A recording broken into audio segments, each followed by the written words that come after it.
Pri výstavbe rodinných domov je populárna plochá strecha s nosnou konštrukciou z dreva. Často však pri nej dochádza k nesprávnemu umiestneniu tepelnej izolácie zo spodnej strany. Domy je tak nutné krátko po dokončení rekonštruovať. V tomto videu vám ukážeme bezpečné riešenie plochej strechy s dlhou životnosťou. Na drevené devnenie sa aplikuje samolepiaci asfaltový pás s nosnou vložkou z hliníkovej fólie ako parozábrana. Následne sa uloží tepelná izolácia podľa výberu, napríklad BMI Thermazone PIR.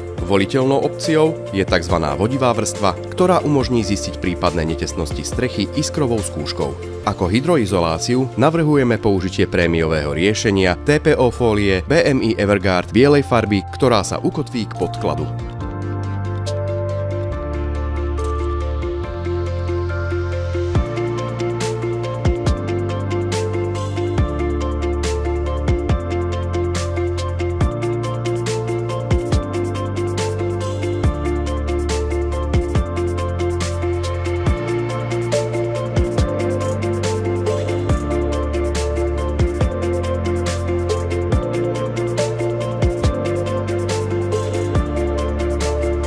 Uvedená skladba strechy spĺňa najvyššie bezpečnostné požiadavky podporené systémovou zárukou 20 rokov v záručnom systéme EcoPal All-in-One.